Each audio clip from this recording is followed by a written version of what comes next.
All right, let's just jump right into this.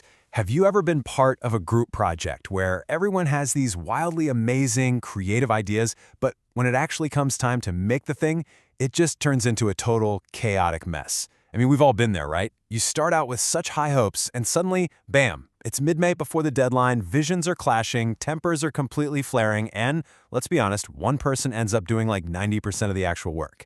Well, today we are going to solve that ultimate struggle of messy, unplanned group projects. In this explainer, we're going to take that raw, unfiltered imagination and transform it into actual, achievable creative work. And we're going to do it using a highly effective framework called the GRASPS model. We're going to learn how to build a rock-solid creative blueprint. So, let's get started. So here's our roadmap for today's explainer. We'll start with why we need to plan, define the core elements of production, unpack the GRASPS framework itself, look at a real-world example, map out your exact steps, and finally touch on the ethical considerations every responsible creator absolutely needs to keep in mind. Section 1. The need for planning. We are starting right at the foundation to unpack why raw creativity simply isn't enough on its own. Because here's the thing about the creative pipeline. High-quality output doesn't just happen suddenly. It is not magic. It goes through a strict step-by-step evolution. You start with the idea, your initial concept, then comes the plan, where you figure out your goals, roles, and resources. After that is production, where you actually execute the work. Next comes revisions to polish it up, and only then do you reach the final work. But so many people think you just get a burst of inspiration and skip straight to making the final product. And listen, there is a massive danger in skipping steps. When you bypass the planning phase and jump right into production, you know what happens? You end up doing your planning and your revisions at the exact same time you're trying to produce. It's like trying to build an airplane while you're already flying it. You end up tearing down work you've already built, which just completely drains your timeline, your budget, and honestly, your team's morale. High-quality creative output is never an accident. It all comes down to working smarter, not just harder. I know it sounds like a cliché, but planning really is how you do that. It clarifies your purpose so everyone in your group knows exactly what the end goal is. It ensures a fair division of labor, and it prevents so much wasted time. Think about how insanely frustrating it is when two team members spend hours researching the exact same topic just because nobody sat down to define who was doing what. Planning stops you from repeating work, it perfectly aligns your output with what your audience actually needs, and it gives you a clear basis for self-assessment. You aren't just guessing if the project is good, you literally have a plan to measure it against. Moving right along to Section 2, Elements of Creative Production. Let's talk about what we're actually working with here. Before you build a house, you need to know your materials, right? Well, in creative projects, especially in incredibly diverse fields like the Philippine creative industries, there are 4 essential building blocks, and they're deeply interconnected.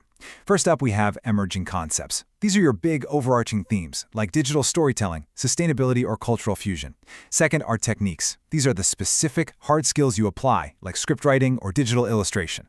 Third are processes, the literal step-by-step actions you take, like conducting research and drafting a prototype. And fourth are practices, which govern how you and your team actually work together, like active teamwork or ethical sourcing. A brilliant concept is completely useless if it exists in a vacuum. Let's say your overarching concept is cultural fusion. Your technique might be mixing traditional indigenous weaving patterns with modern digital design, guided by a process of deep community interviews, all held together by the practice of respectfully compensating your local sources. See, they all absolutely have to work together. Section 3, the GRASPS model explained. So, how do we structure those building blocks so they don't collapse under pressure? That brings us to our core framework. The G stands for goal.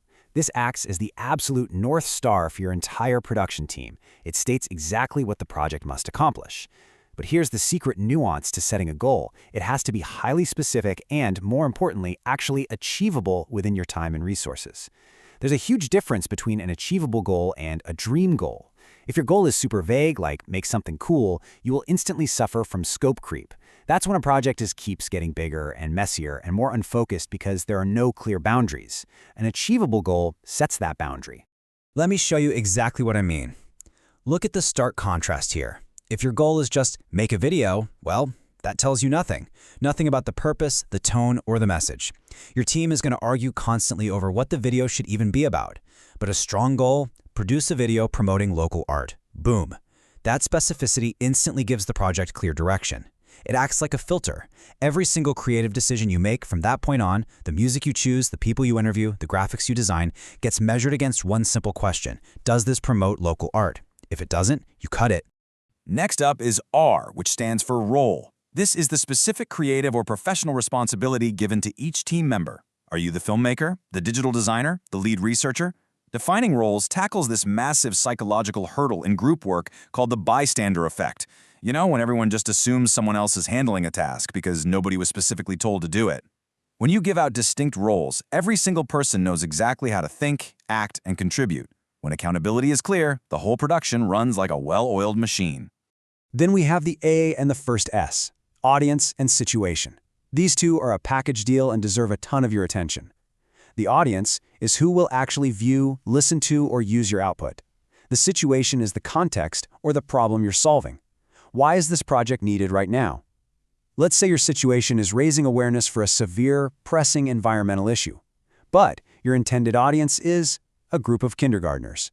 Your situation dictates that the message is urgent and important, but your audience dictates that your language, style, and visuals must be gentle, colorful, and hopeful rather than terrifying. By understanding exactly who is watching and why the project is needed, you can perfectly tailor your entire approach. Finally, we reach the P and the second S, product and standards. The product is your actual tangible output, a digital poster, a documentary trailer, a community dance performance. This output absolutely has to be the logical answer to your goal. And the standards, those are your criteria for success. Listen, a lot of people mistake standards for just being a grading rubric handed down by a teacher or a client. But really, standards are your project's internal quality control. Are you aiming for strict historical accuracy, high-end technical polish, maximum viral shareability? Knowing these standards from day one tells your team exactly how to know when you are actually finished, which stops you from endlessly tinkering with it. Section 4. Real-world GRASPS example. Let's pull all this theory together and see how this builds in reality. Take a look at the Lika local campaign, and let's follow it like a story. The team starts with a highly specific goal, to support locally made creative products. To achieve this, they take on distinct roles, digital advertising designers and content creators, meaning they know exactly who is handling graphics and who is writing copy. They identify their audience as the student and school community. Why that audience? Because of the situation. They notice there's high awareness of foreign brands on campus, but a concerningly low awareness of local brands.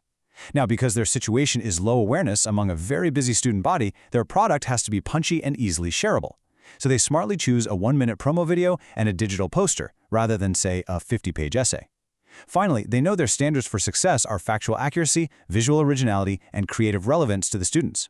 Do you see how brilliantly every single component connects? It all pushes in one unified direction. Section 5. Steps to your work plan. Now that we deeply understand the theory, here is exactly how you write this out for your own projects from scratch. You absolutely must follow this specific linear sequence. Step 1. Choose your creative industry and identify the core problem you want to solve. Step 2. Define who your target audience is and the specific situation you are addressing. Step 3. Assign clear professional roles to your team members. Step 4. Based on everything you've just decided, choose what the final product will actually be. And finally, Step 5. Establish your standards, figure out your resources, and set your timeline. The absolute biggest trap creators fall into is jumping out of order. If you pick your product in Step 4 before you define your audience in Step 2, you are going to run into major trouble. You might spend weeks building a complicated, interactive app only to realize way too late that your target audience actually just needed a simple, accessible printed poster. The planning sequence matters immensely. Section 6. Ethics in the creative cycle.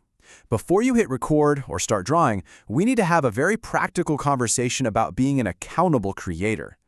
Responsible planning in the real world isn't just about a pretty final product. It requires strict adherence to these 5 ethical considerations. First, feasibility. Can you actually finish this with the time and tools you have? Overpromising and under-delivering ruins reputations. Second, fair division.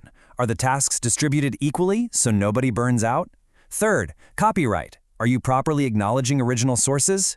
In the real world, ignoring copyright doesn't just mean a bad grade. It means your video gets taken down instantly or your team gets sued. Fourth, cultural sensitivity. Are you using cultural elements correctly and respectfully? A lack of cultural sensitivity can trigger massive online backlash that totally overshadows your message. And fifth, originality. Is this concept genuinely your group's own idea? Maintaining these isn't about being preachy. It is about standard professional realities that protect you, protect others, and ensure your work is actually respected. Zooming out for just a second, we can see exactly where our GRASPS blueprint lives within the broader, continuous cycle of all creative work. You start at Imagine, where the initial idea is born. Then you move into Plan. This is exactly where GRASPS lives. It is the gatekeeper. It is the crucial checkpoint that ensures the next phase, Create, doesn't devolve into total chaos. After you execute the actual output, you evaluate it, identifying strengths and areas for improvement based on those standards you set. And finally, you present it to your intended audience. GRASPS is basically the sturdy bridge that gets you safely from imagination all the way to creation. I absolutely love this quote, and it's the ultimate takeaway to remember. When you are feeling bogged down by the planning phase, it is so easy to feel like it is putting your creativity in a box, like it's just boring paperwork. But that couldn't be further from the truth. A strong creative work always starts with a clear purpose and a realistic plan. Planning organizes your chaotic brilliance. It provides freedom within a framework, giving your ideas the actual structure they need to survive contact with reality and become truly impactful. So before you start your next school event, your next video essay, or your next major advocacy campaign, I want you to take a step back, grab your blueprint, and ask yourself this. Ano ang susunod mong creative project? Is your blueprint really ready? Have you explicitly defined your goal, roles, audience, situation, products, and standards? Because if you have, you are well on your way to creating something truly spectacular, organized, and effective. Thank you so much for joining me on this explainer, and hey, happy creating!